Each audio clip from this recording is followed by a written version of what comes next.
আসসালামু আলাইকুম রহমতুল্লাহ। আপনারা দেখতে পাচ্ছেন ফারহান ছয়কে ডগে নিয়ে যাওয়া হচ্ছে।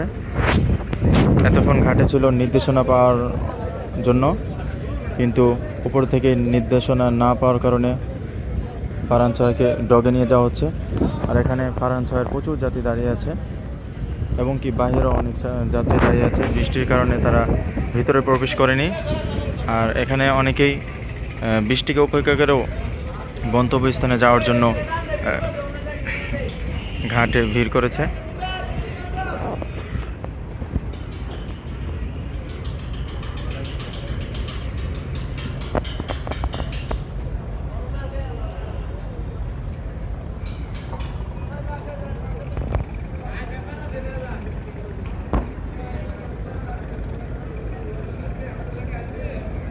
কর্তৃপক্ষ থেকে নির্দেশনা না পেয়েই